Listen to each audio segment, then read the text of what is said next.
Welcome to TRiRODS for February 2024. Today we're going to have two speakers, a short history lesson from Alan King here at iRODS Consortium, and then an implementation and a demo, and maybe some more storytelling from Harry at Surf. And I will hand it off to Alan now. Go for it. All right. Hi. You can hear me, yes? Yes. Okay, great. So my name's Alan. I'm one of the software developers on the iRODS team.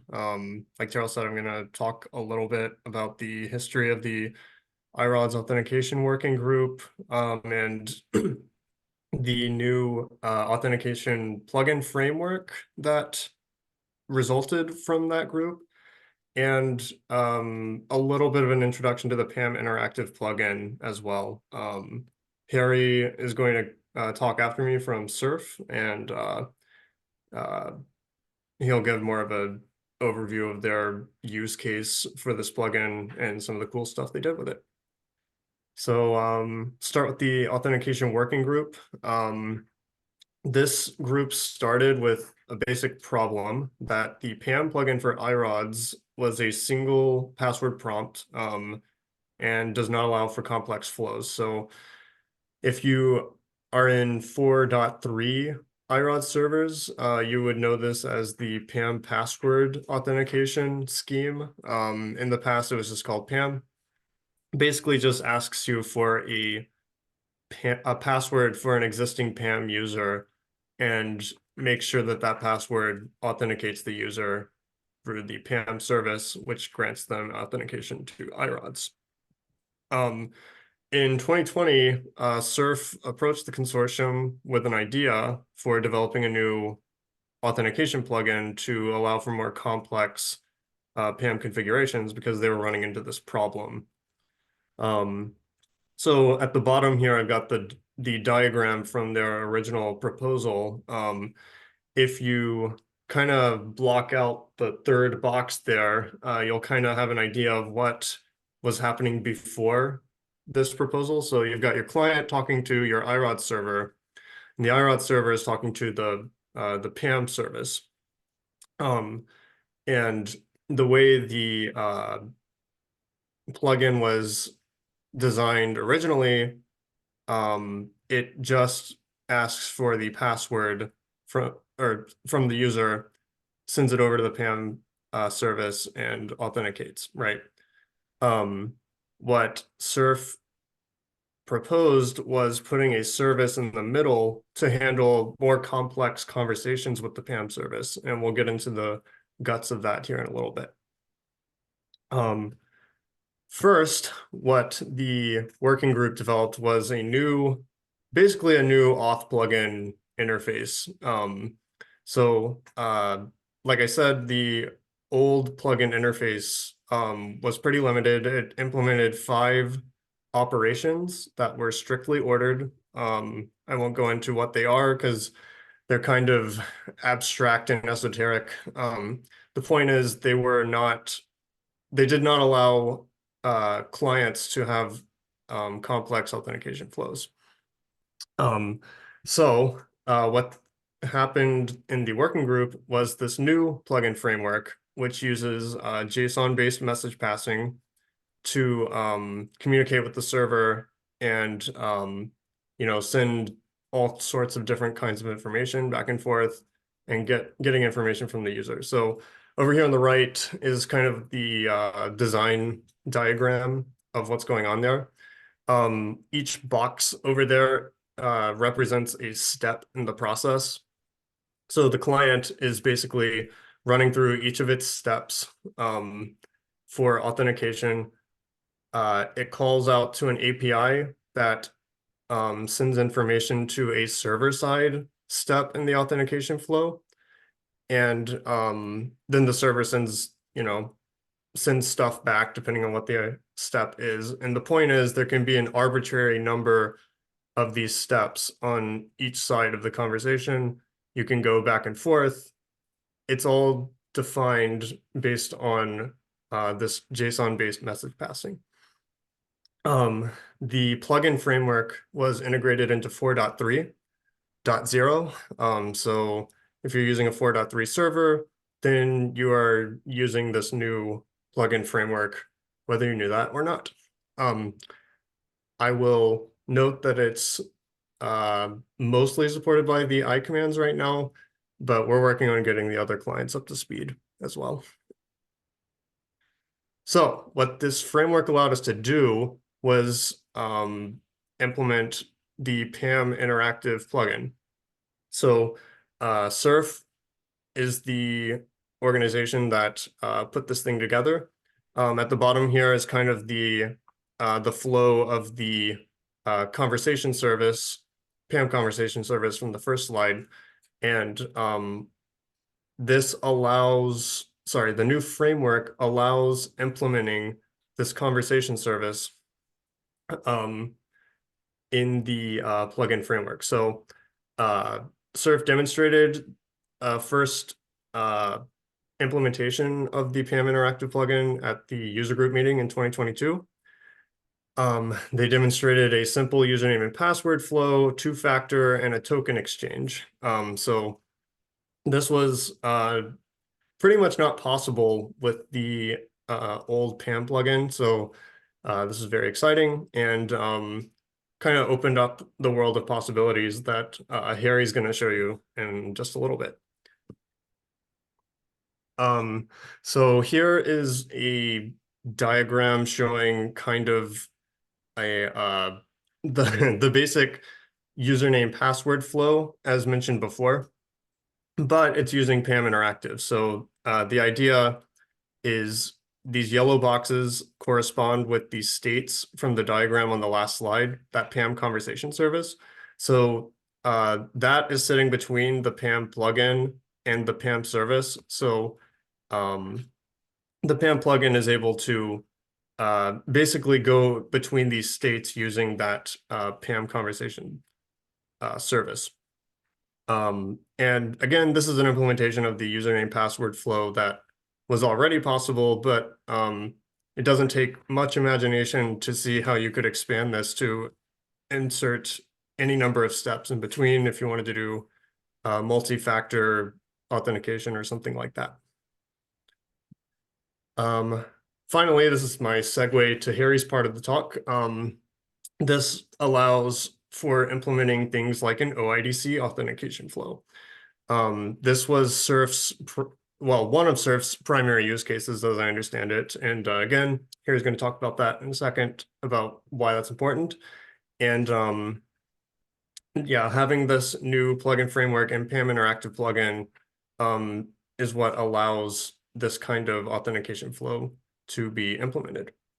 I've got some links here. I don't know if we're sharing these slides, but this is where all these diagrams and ideas came from. So yeah, be sure to check those out if you want more info. I'll hand it off to Harry now. Okay, thank you, Alan. I also have some diagrams. Maybe they are duplicates on what you've presented, but let's do them anyway and see if everyone understands what we're doing. Okay, I will share my screen. Do I share my screen right now? I don't see anything yet. You should be able to, yes. I have to press the blue button. So Yes. now I'm sharing my screen, right? Now we see them, yes. Okay. Yep. To operate this PowerPoint? Yes, I did. So basically what you saw, what you presented was this diagram that I also have included in my slides, Alan, but well, this is the way that that the user authenticates in the old PAM scheme, the authentication scheme, PAM as it was called in those days. The user initiates the iRODS init command, and then it traverses via the client to the server and eventually to the PAM stack, and it starts a PAM authentication, and the PAM returns a prompt for the username. The server sends it back to the client, the prompt username, sends it back to the user, and the user enters the username and back and forth. And ultimately, the username and the password are correctly entered and the user is authenticated or not. That basically this is the flow of the old PAM authentication screen. The new one is a bit different. Oh, sorry, I'm now going too fast. So this one, this is the PAM new one, and now you see some interesting change here. We have now some the possibility for some iterations. Here we have a loop block. We still have to start the conversation with the iRODS init command, and we initiate the start PAM authentication stack on the PAM the PAM authentication step on the PAM stack, and then the conversation continues. That can be a various number of prompts coming from the PAM stack back to the user, and the user has to respond or not. This one can happen or does not need to happen. That can happen 0 or 1 time, this inner block. But the server can send more conversation steps, and this can iterate for some time. Especially useful in multi-factor authentication. You first have to enter a username, then you have to enter your password, then you have to enter your QR code at that moment, or your access code from an OIDC conversation, whatever. So this opens very much new ways of authentication flows.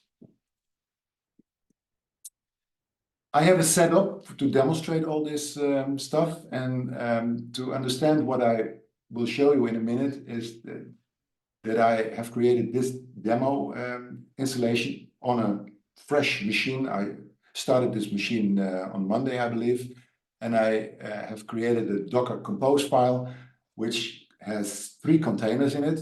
Postgres container holding the iCAD, for Kodden, this is the database holding all the iRODS stuff. It's a Postgres database. This is the iRODS server, and this is the iRODS client. Users operate on this iRODS client and do operations via the server to ultimately to the catalog. One more component of importance is the SRAM here on the top.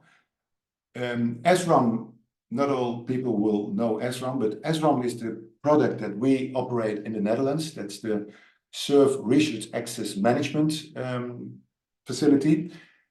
The researchers in the Netherlands can collaborate in multiple COs, as we call it, collaborative organizations.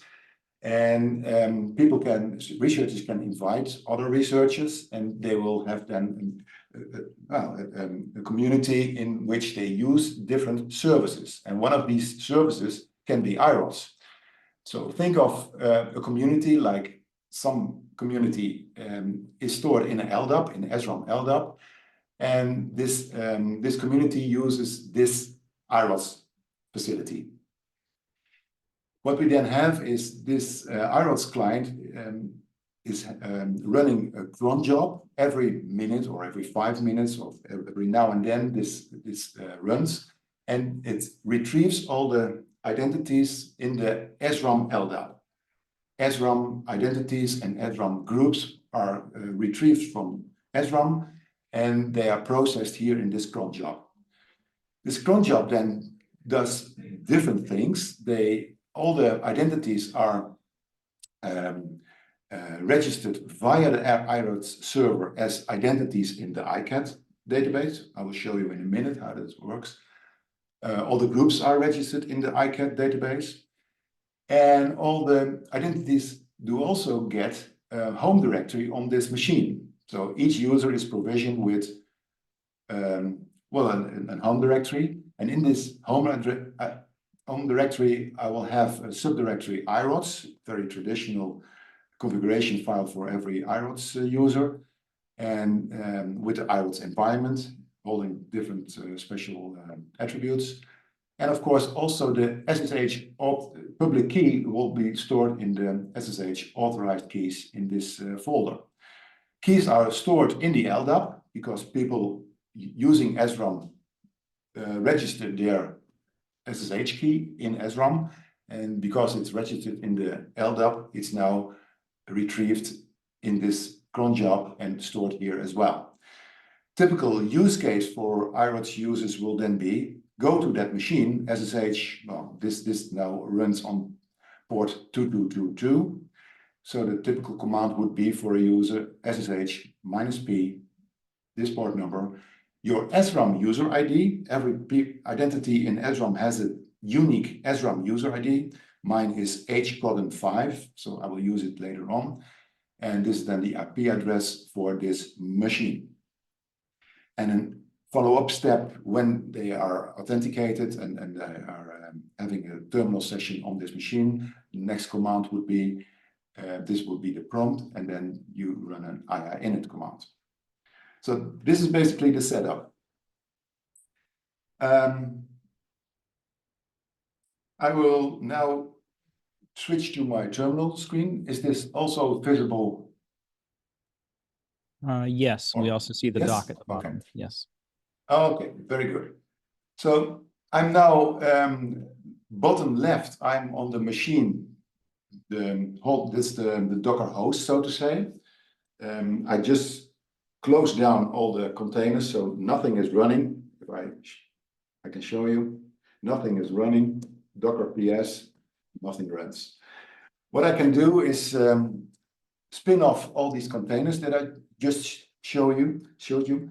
But first, have a small look in the Docker Compose file that you see what this is looking at. What you see, we have some volumes, an iRODS database, config, and an SSL container of a volume. And then the Postgres database service, the iCAD, having different volumes, of course, and then the iCommands container. So nothing fancy, just the Docker Compose file. I will now start this one, Docker Compose. Well, compose -d, up -d.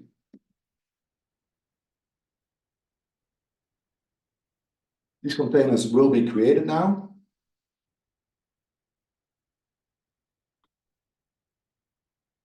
So the database is healthy, the iCAD is started, and the iCommands is started. At this moment on the iCommands machine, no users are provisioned yet. The cron job first has to run before the LDAP is retrieved from SRAM and the users are registered. We can take a look in the iCAD server container. I will do that right here.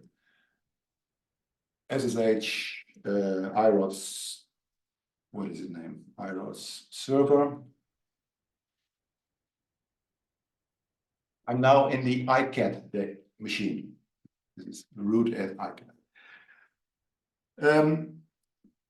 What I now can show you how the pump stack looks like. Let me show you the pump stack as it is right now.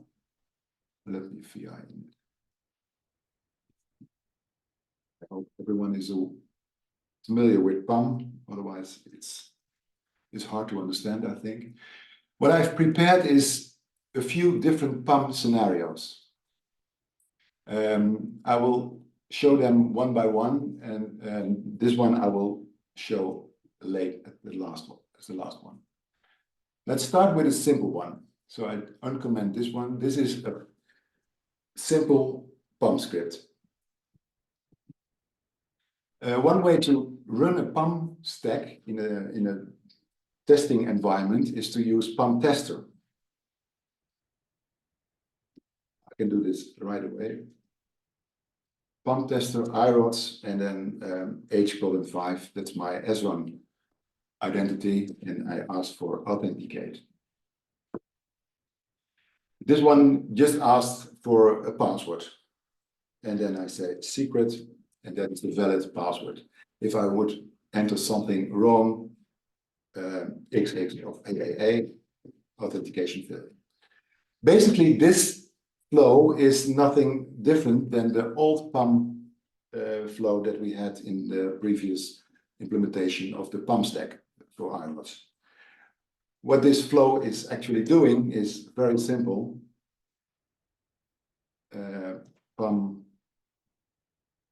D, and that was the simple one. It has a user DB of username and a password, and then checks if that is correct. Nothing fancy. What I now can do is to switch to a more complex scheme and say, do a multi-factor authentication.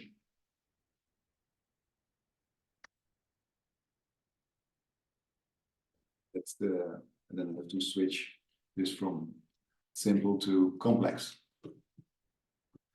If I run the same command, then it asks me for password.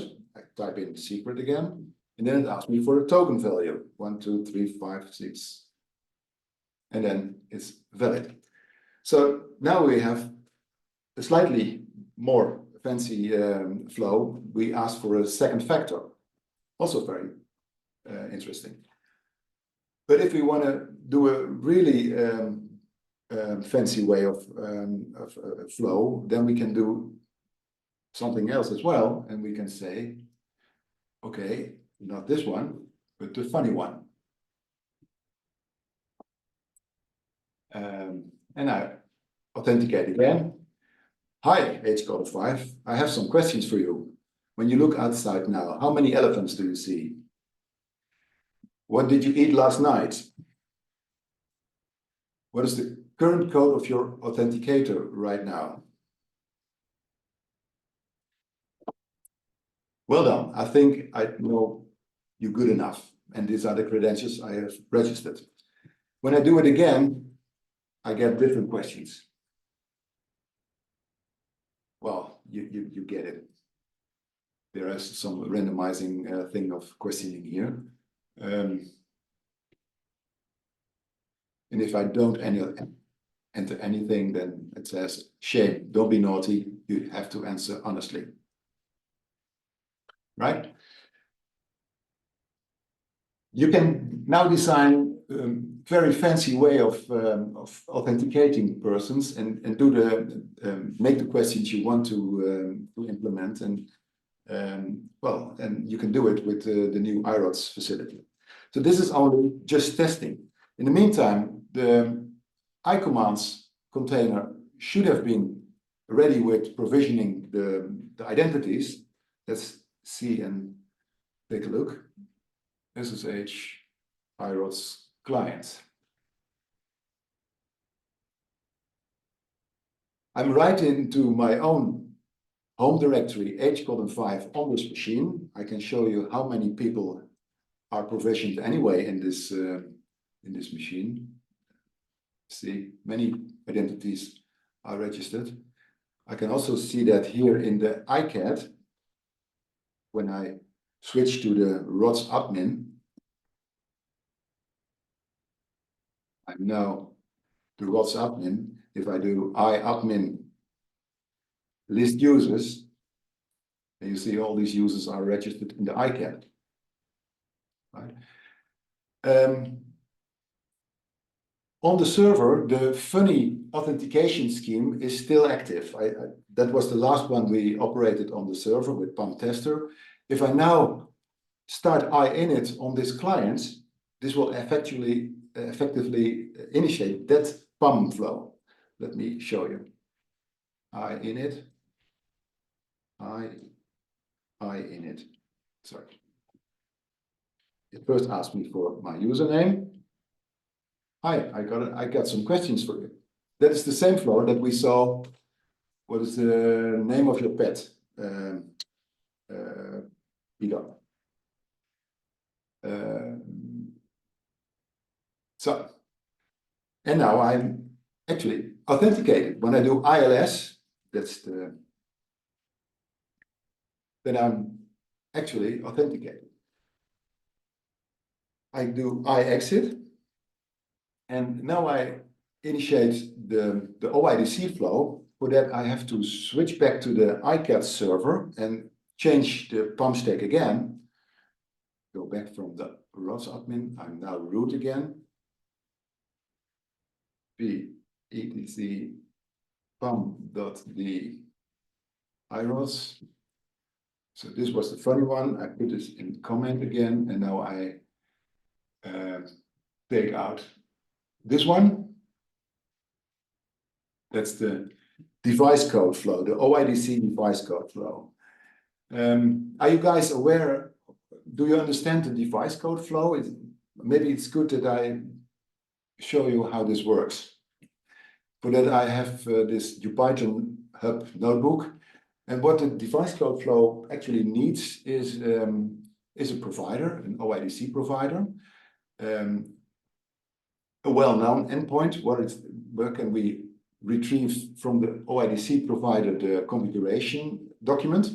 Well, that's this address. And then a registered client on that OIDC provider. That's this client ID. We do not need a client secret, so that we have no secrets here. And what is the scope that we want to ask from the authorization server? Well, we want to ask OpenID, offline access to make use of refresh tokens, and we want to retrieve a UID. When we run this device code flow, I can show you, just execute all these steps, and then final step will be that I have to go to a link, and then I have to, then the device code flow starts, then I choose my identity provider. I have already single sign-on with the identity provider, but he asked me for the second factor.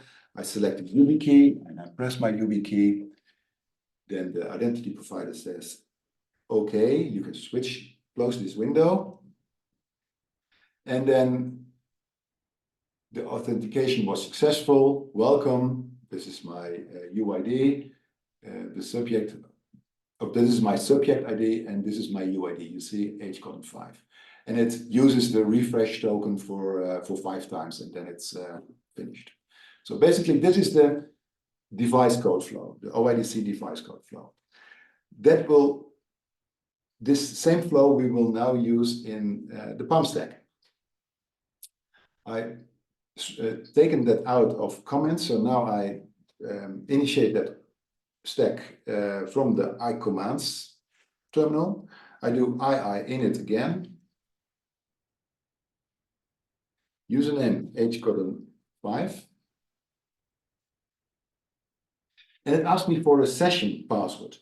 I implemented this session password, and it asked me if you want to run a session in this, then you can now enter a session password. I can think of, I can just create a session password right away. I can just type in ABC, nothing important. I have to go to the OIDC provider anyway, and I do the authentication with YubiKey. And I can close this window, come back, and it will say authenticated. I can do ILS, and you see I'm authenticated. But if I go out and I go back in, then I have a fast login if I know my session password. So it remembers Kodden 5, and I can type in ABC again, and it says, okay, you're authenticated. We do not step out to go to the identity provider again. We have a session here. How does this work? On the server, we maintain that session for this user. And I can show you in the configuration on the server, cat etc pam. So we have these details that we need to know for the device code flow. This is the well-known address of the identity provider, the client ID, the scope that we use, and the session path. This is an extra thing. So on temp, we maintain a session per user, and I can show you that we actually do have a session for Kodden 5, ls-l temp Kodden 5. This is a session. And of course, this is encrypted. So if I do cat temp Kodden 5, you will see nothing. It's encrypted with the session password itself. So on the server, no one can retrieve any sensible data from this file. It's encrypted with the password itself. However, if the user does not enter the correct session password, it will be discarded. Let me show you. I do an iExit. I do an iInit again. I will enter as h5. And now I type in something different, not ABC, but DEF. So that's not valid as the correct session password that the user has used in the last time. So it cannot decrypt that file on the server with this new session password. Therefore, it's invalid. It's removed, and you have to do the long flow again and go to the identity provider to re-authenticate. Yeah. And we are authenticated again. So this is the way that the device code flow works. I have prepared yet another flow. That's the flow for an SRAM token. And that's also something I wanted to show you. So if I go to SRAM, this is SRAM, and I go to the services. I go to my service that I have used so far. This is the client ID that you might be familiar with, because this was the client ID that you have seen earlier. But if I now, as a user, create a user interest, we have first to go to the collaboration. So the OIDC service, and I have to go to the connected collaborations. This is the collaboration that I am admin of, and these are the members in that collaboration. So these are the people that have been provisioned to this iCommand server in the previous step. But as a user, I can also create a service token. I had one earlier today, but I will create a new one.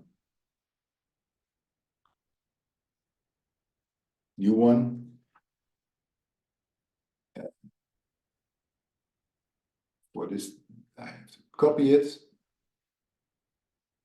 So I have now this new token value in my clipboard. That's nice. And I switch to that specific SRAM token PAM flow, and I do that in the way switch it. Sorry, the ATC PAM the iRODS. I put this one in comments, and I take this one out of comments, and this will initiate the PAM stack for SRAM tokens. I do iExit again, and I do iInit. Kodden 5, and it now asks me for a token. I paste the token,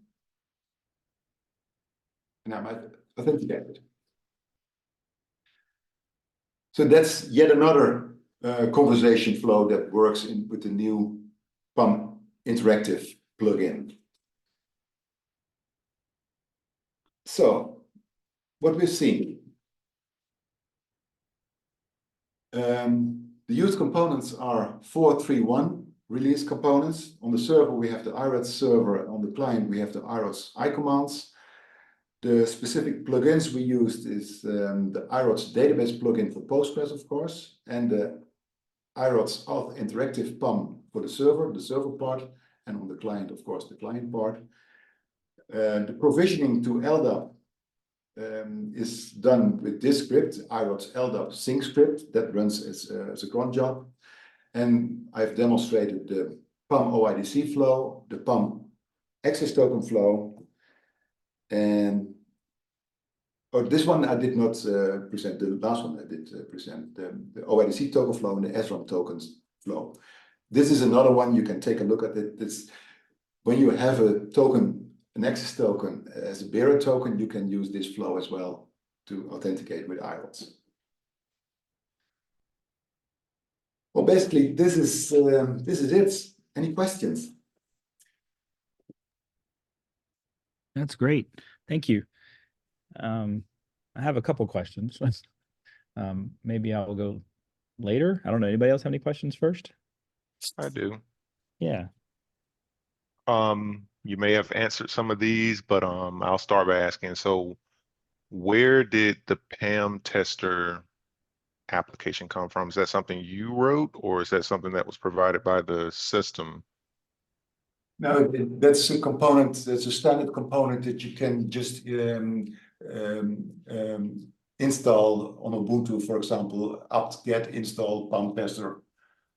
That's a existing component. Okay, and when you were running that, was that going around the iRODS server and just testing the PAM config, No, or was that's not going around iRODS. That's just initiating the PAM stack. okay? Isolated operation on the PAM stack. Okay, cool. All right. My second question was, is it safe to assume that there's an expiration associated with the session password in your? Yes. Okay. But I've put in all tiny smart things in that module because when you remember, then I had this encrypted file on the server, my session file that holds both the access token that I retrieved from the identity provider as well as the refresh token. Typically, an access token is a short-lived token, not valid longer than an hour, but a refresh token is long-living, is a long-living token. When I first try to authenticate with the access token stored in that session file, if I get a 401 or a negative from the introspection endpoint at the identity provider, then they say, okay, then I first try to refresh that access token using the refresh token. If that works, then the session is authenticated. That all happens in the background. The users only ask to re-authenticate if that all fails. Okay. That makes sense. And I had one last question, which is for the device flow. Are you running that in production now? And if you are, do you find users using that flow more than others? Yes, we run it in production, but I have to say we have had many discussions on this flow in our team because you could think of ways of abusing this flow. If you somehow take this verification link and send it off to a person and you ask this person, please authenticate yourself, then I could get in possession of your access token with that identity provider without you being aware of that. So we do have some concerns with the device code flow. Okay. All right. Thank you. Yeah. So my question was also about production level of this so far. We had talked about using, is it PAM Python as a way to demonstrate or have a proof of concept for things. Good question. Some of these are presumably not I Python, right? Like you've got, actual C code that's compiled into modules. Yeah, a good question, because this was the takeaway slide. Good. It's the last slide. The developing PAM modules, well, of course, the PAM Interactive offers great new ways of implementing the modern flows. That might be clear after my presentation. But developing PAM modules can be a challenge because the module can throw various kinds of errors during development, and sometimes it's a needle in a haystack to find what is actually wrong. I find it very useful to start developing this flow in using PyThon. You can express your conversation in PyThon very easily, but PyThon, I would not recommend you to run that in production. You have a plain file of your conversation flow in plain text on your server, and well, I do not find it very attractive. But of course, you can demonstrate your flow and ask your people to comment on that if it's okay or not.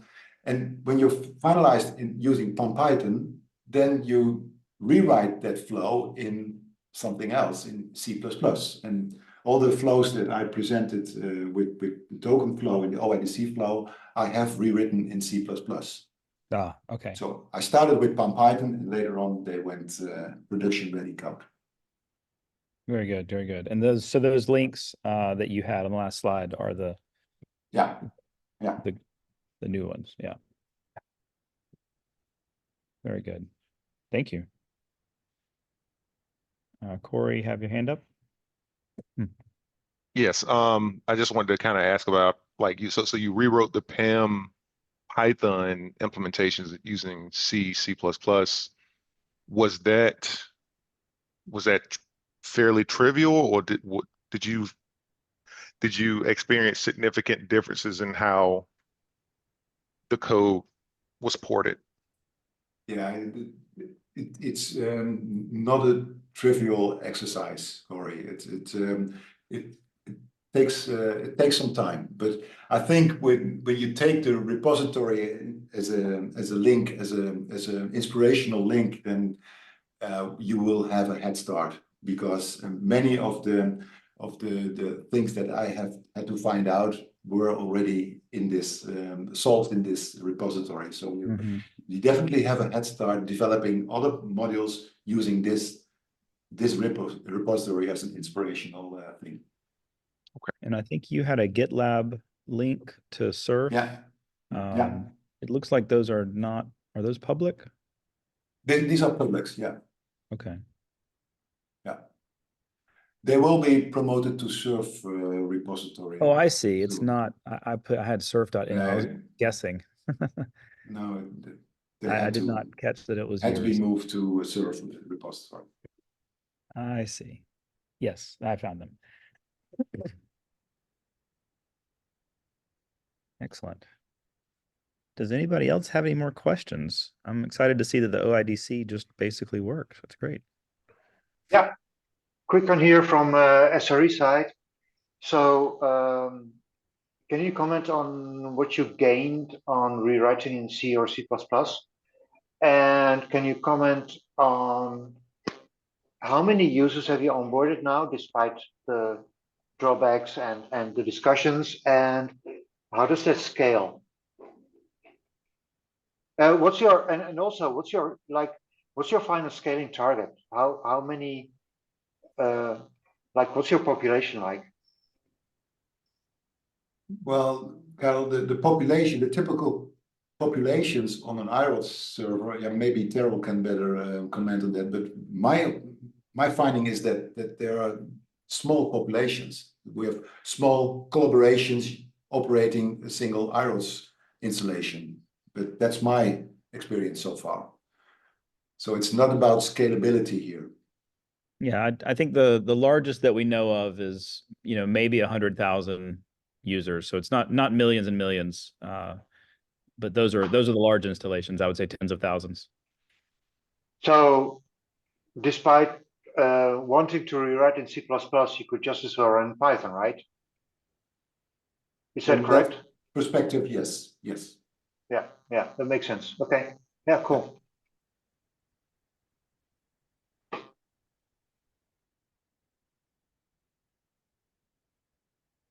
Very good.